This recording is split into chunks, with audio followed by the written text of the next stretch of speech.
Hi, boys and girls. This is Grandma Sheila again with another story for you.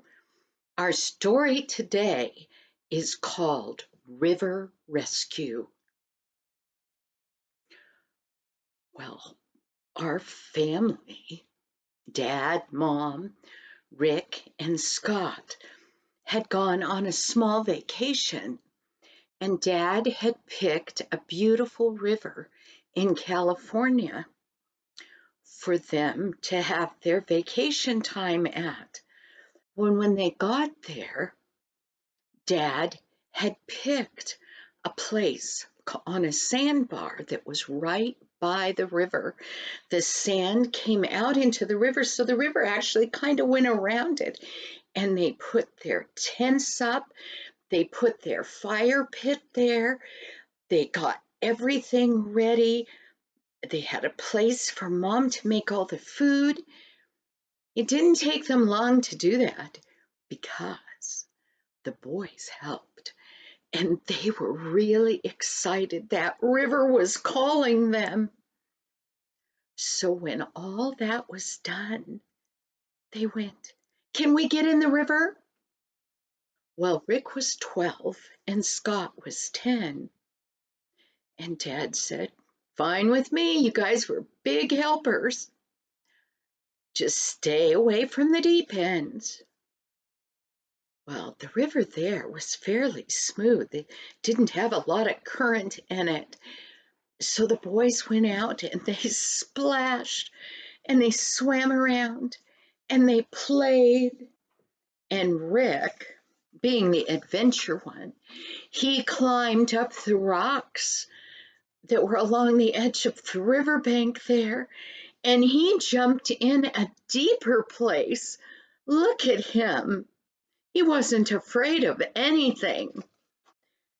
Now, Scott was a little younger. Scott was 10, and Scott couldn't swim very well. So he spent most of his time in his inner tube. But that was really fun, too. Well, it wasn't too many days after that Dad got a wonderful idea. He said, it's not going to be too long till we have to go home. So I think the boys should have an adventure. Mom said, "Oh, an adventure, okay." And he said, "Yeah, down the road about a mile from us, there's a big bridge that crosses the river. And I think since it's only a mile, that we should let the boys ride their inner tubes down the river and meet us there at the bridge, and we can have a picnic." Well, Mom was in agreement. And so the river where they were wasn't really dangerous. So Mom made a picnic, and then they went and told the boys, and they said, "We're going to take the car and we're going to drive down to the bridge and we're going to wait for you there. So you guys stay on your inner tubes. Be safe. We love you. We'll see you in a little while." Well, Rick and Scott were so excited. Rick ran and he grabbed his inner tube. His inner tube looked like this. It was a truck inner tube. So it was good sized. And he could float on that thing so fast. And of course, Scott had his littler one.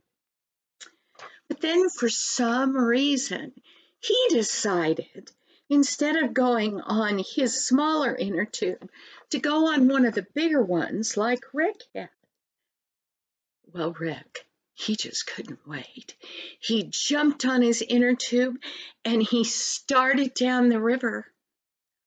Well, before Scott could even get on that big inner tube, Rick was like 60 feet down the river. And Scott went, "Rick, wait for me. Remember, I can't swim very well." even though he yelled really loud. Rick didn't hear him. The river was starting to go faster, and it was noisier. Scott was afraid when he looked at that river.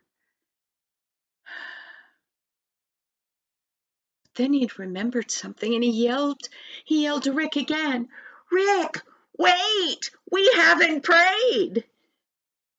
Well, Rick and Scott and his family had just recently started to go to church, and they had learned about Jesus and how they could pray to him and how he would listen. And Scott thought, I can pray to Jesus. So he did, right there by the river. Dear Jesus, please take care of us as we go down the river. Now, boys and girls, if something looks dangerous and you're afraid, you don't have to do that just because somebody else is. But he saw his brother going down the river and he thought he ought to too. He thought, well, I'll just stay by the edge of the river. Now, the river was like 40 feet across, so it was a pretty big river. And so he got on his inner tube and he started going down the river.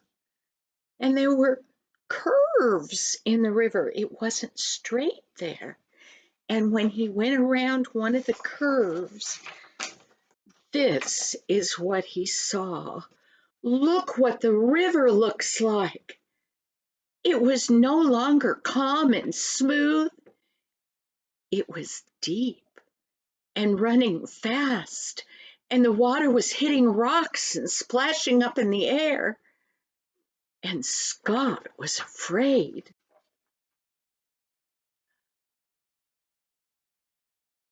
But when he tried to get over by the side of the river, his hands weren't strong enough to paddle him over there.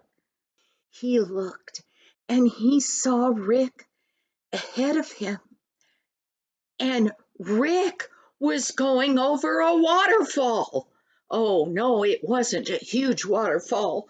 It was about 3 feet deep with rocks, and the water was. Well, Rick held on tight. Oh, this was so fun.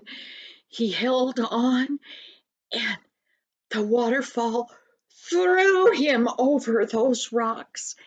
And down at the base of the waterfall, the water was going round and round in a circle. And do you know what it did with Rick on his inner tube? Round and round his inner tube went. Oh my, Rick was almost dizzy. But he couldn't get out of that circle of water. Then all of a sudden, a big stream of water came from a little inlet that came into the river, and it went right up under his inner tube, and it pushed him right out of that big circle of water, and he was on his way again. Thought, yippee! Well, Scott wasn't yippieing. He saw his brother go over that little waterfall, and he said, I'm not going over that waterfall. So he paddled harder toward the side of the river, but the water had completely drenched him already. And the water was taking him toward a huge, big rock that was sticking up out of the edge of the river. And he thought, am I going to hit the rock? Well, you don't have much control on an inner tube as to where you go. The water kind of takes you where it wants to take you. When he got to the rock, he found that the rock wasn't right at the edge of the river like he thought when he looked. There was water that went all the way around that rock, and that water grabbed Scott in his inner tube, and he went all the way around the other side of the rock. And then, you won't believe this, then Scott saw something that didn't belong there. There on the side of the river's bank was an old piano. A piano. Have you ever seen a piano along the edge of a river? I haven't. Notice there's even tree branches and stuff growing out of the piano, and parts of it are all broken up and laying down, and most of it, half the keys are gone. Well, he was looking at that piano, but his inner tube took him right to the edge of the river. And as the water was taking him back out into the river, the edge of his inner tube caught on a board with a big long nail sticking out of it. And it poked in the side of the inner tube and it ripped open a big hole. And all the air in the inner tube came out. And his inner tube was flat. Oh, poor Scott. Remember, he can't swim very well at all. But the river didn't care that he didn't have a good inner tube anymore. Scott just held on to that piece of rubber that was all flat. He didn't know what else to do. And the river, the current picked him up and sent him out toward that waterfall. Oh, he didn't even have an inner tube to protect him from the rocks.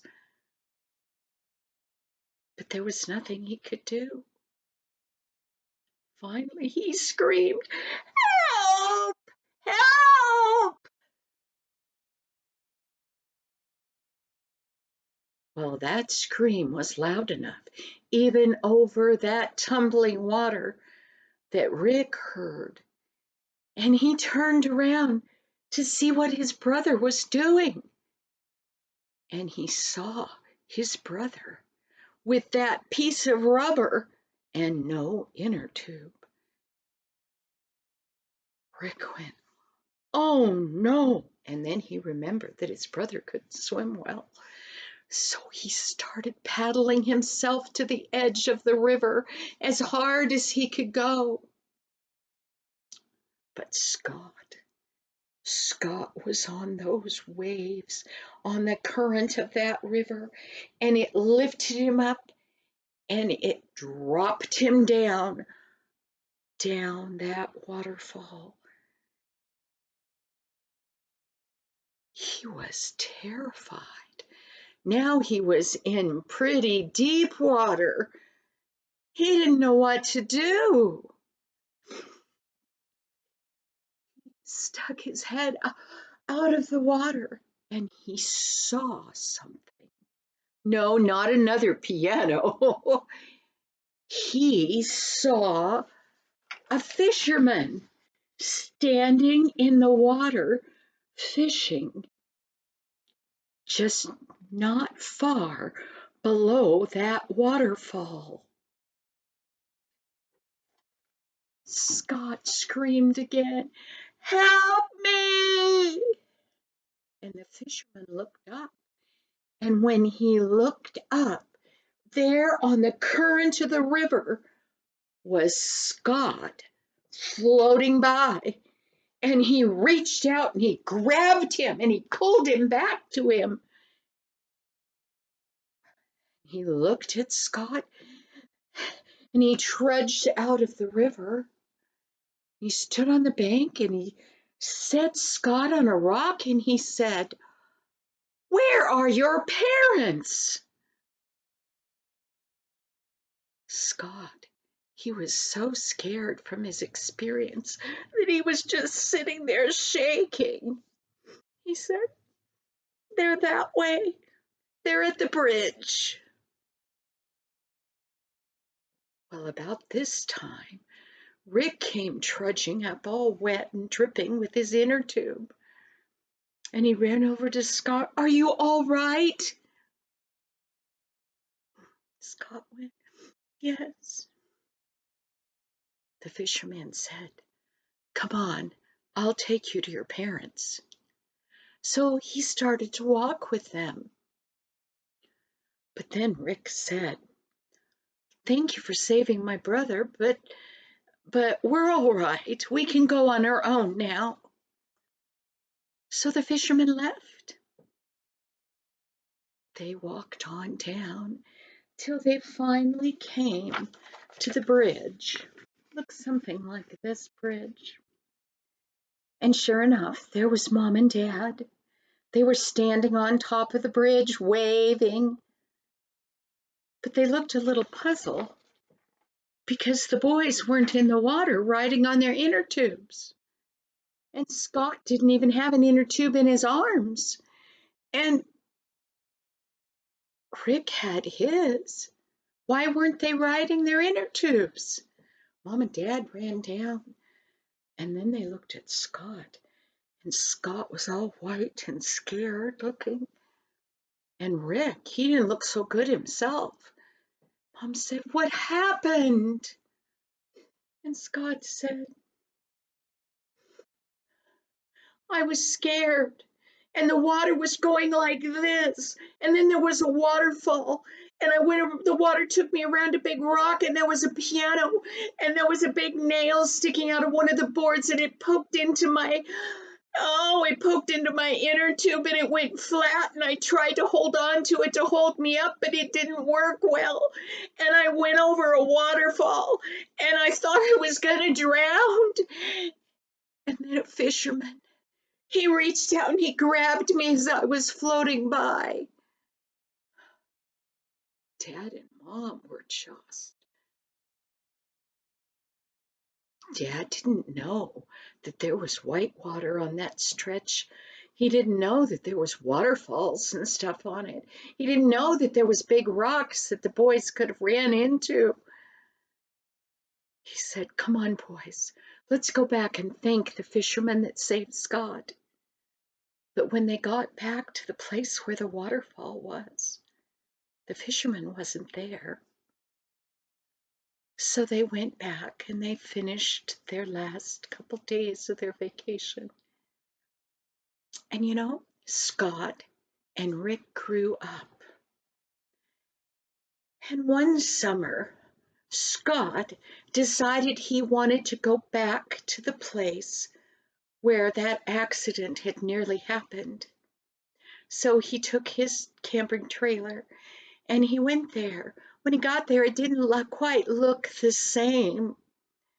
You know, the picture that they had of where they had been looks like this. Oh, their tent was over here. This was the boys laying down with their feet up in the air, resting. It didn't quite look like that because there was weeds and stuff all grown along the edge of the river. But Scott could see that little waterfall, and he could see the churning water, and he knew how dangerous it had been there. And he sat down on that sandbar, and there were people going by in their canoes and their rafts, and they were giggling and laughing and screaming as they went over the waterfall. And he thought, it wasn't fun for me. Then he got to thinking, I wonder if that fisherman was an angel or not. Well, he didn't know. He thought, it'd be really nice if I knew. So he went back to his camper and he talked to God about it. He said, I'd really like to know if it was an angel. If you were nice enough to tell me, it might be really fun for me to know that. So he went to bed in his little bed in the camper, And he thought, well, maybe I'll have a dream and I'll relive it and I'll be able to see or whatever. When he woke up in the morning, he hadn't had any dreams. And he was a little bit disappointed. But he ate his breakfast and he decided to do his Bible reading. So he got his Bible, and when he picked it up, he had been reading, but when it opened to Psalms 91. And this is what he read, verse 11 and 12. For he is God, shall give his angels charge over thee, to keep thee in all thy ways. They shall bear thee up in their hands, lest thou dash thy foot against a stone. And Scott thought, that river was just full of rocks. He could have crashed his head on or his foot, or he could have been knocked unconscious and drowned. There could have been no fishermen there. And he thought, well, whether it was an angel or just a man that God put in the right place at the right time, I know from these verses that God was in charge and he was watching over me. God is wonderful, boys and girls. Thank you so much for listening. Remember that God loves you and is with you all the time. I'll see you next week. Bye-bye.